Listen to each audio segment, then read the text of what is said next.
You're very welcome back. Well, we've all been glued to our tellies watching as the folk on I'm a Celeb face off against every kind of creepy crawly you can imagine. Yeah, it has us thinking, how would we get on in the jungle? And joining us to chat about this, don't look at me like that, Elaine, that is psychologist Dr. John Francis Leader from JFL.com. Good morning. Morning. But first, let's take a quick look to remind ourselves of last night's particularly icky bush tucker trial. This is Chocolatey Scare. We're looking for 2 scorpions. Oh, I could cry. Think of a prawn. Do you like prawns? I love prawns. There you go then. Picture prawns. You've got it. Oh, it's vile. Don't think about it. Come on, Maura.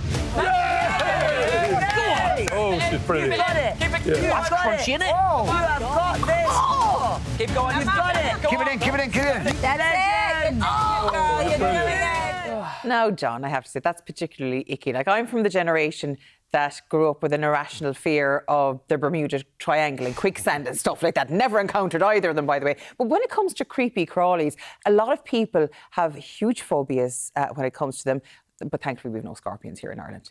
And that's the interesting point, isn't it? Is that a rational or irrational fear? And, you know, they have that episode of Peppa Pig where they encourage people to relax around spiders. But then the Australian community said, what are you doing? Yeah. They're dangerous. Yeah. So that's kind of at the heart, I think, of working with phobias, is it comes from a good place, isn't it? It's a safety mechanism we have to feel avoidant and to have that ick factor. It's kept our ancestors safe for a long time, but of course, sometimes we don't really need it. Yeah. Okay, can I ask you, actually, let's first differentiate.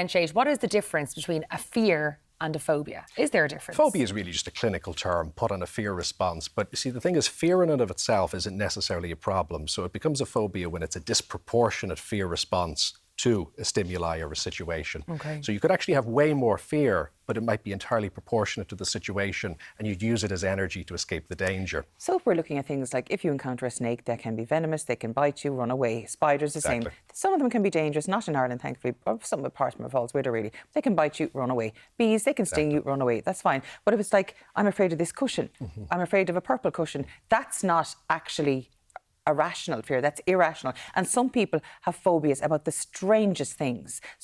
And that can be quite debilitating, really, in everyday life. There's an old kind of an image in even old philosophy, what to speak of psychology, of seeing a rope as a snake. Yeah. And I think that also gets to the core of what happens, because if we wait until we're definitely in danger, it's usually too late. So our mind has actually gotten very good at a little bit of projection and saying that might be a risk, it could be a risk. Now, sometimes it's because it looks like something that's dangerous, but other times we just have a bad experience of it. If you have had, you know, the expression once bitten, twice shy. So if we've had a bad experience of anything, or sometimes a lack of experience, or we're uncertain around it, that can be part of the mix too. And what if you've had no experience whatsoever with something? Sometimes these are evolutionary, really, which is a lovely thing to think of, that our ancestors are kind of looking after us for what happened to them. It's in our DNA. Yeah, well, there's a combination of things, because sometimes we won't have experienced it ourselves, but we'll learn observationally from other people, whether it's on TV or other places, and we can pick it up that way through learning. So social learning, of course, means we don't have to make the mistake ourselves, which is safer. But you're right, there are certain inbuilt safety mechanisms. Now, some of them, things like loud noises, and to a certain degree insects or snakes or things like that, there does seem to be something fundamental built in around that. But of course, there's a lot of individual difference with that. So our learning through life also primes us in one direction or the other, just depending on what happens. Now, if you're a germaphobe, being in the jungle really isn't ideal at all by any way, shape or form. It would be a nightmare, really, in that sort of environment, would it not?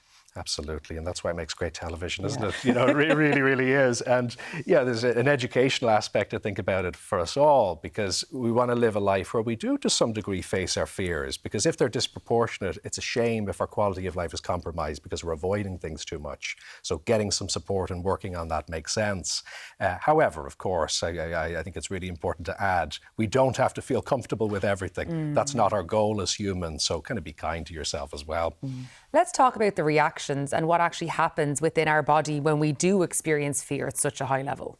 Yeah, so that's the bit that's very important, I think, because a lot of phobias are actually a fear of the fear more than they are a fear of the thing itself, the insect or the whatever it might be.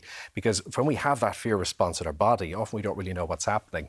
So basically, when we perceive danger, whether it's real or imaginary, you watch a horror film, We know it's not real, but we still get the fear response. So real or imaginary triggers do it. Then what our body does is it detects that, it releases certain chemicals in the brain, norepinephrine and others, that quickly get our fight or flight response active. Yeah. So the heart starts to beat, the body gets ready, and what it's really doing is giving you energy, which is very good if you need to escape. To run away. Exactly. But if you don't, then you sit there with that rattling. energy, and that itself is scary. That's often the problem. I suppose. And of course, the fear of the unknown is huge, and our own Maura Higgins isn't the only celeb who's had to face her fears. We'll take now a look at another celeb's efforts.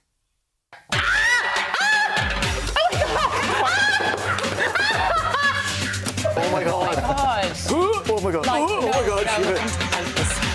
My hand is my hand. I'm afraid. You're not afraid. You're fine. No, I'm afraid. You like to. All right, here we go. Oh my God, I can't do it.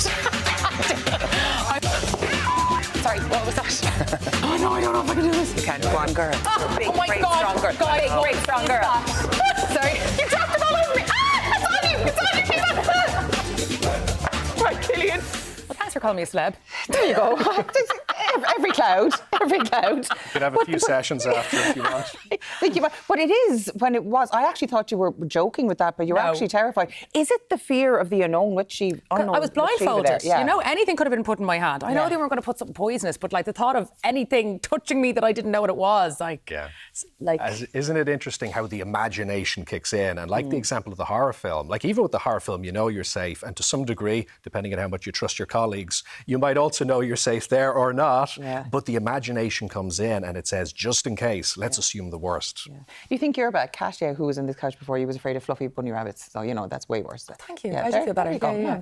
But how do you overcome the Yes. fears? Like, how will she, the next time, maybe in another couple of days, when she does the next trial, how will she overcome those? Or what, is there any tools you can arm yourself with? Sure. So it tends to be on the cognitive level in terms of changing our beliefs about things, but also on the behavioural level. Exposure therapy is something a lot of people will have heard of in terms of practicing connecting. Don't look at me But so happily about that. Stop it. Here's the thing, though. Exposure therapy isn't just being thrust into the situation. It's approaching it consensually and deliberately. There we go. Which was perhaps lacking from that last clip. Yeah. So that wouldn't have been necessarily therapeutic, even though it would have been exposure.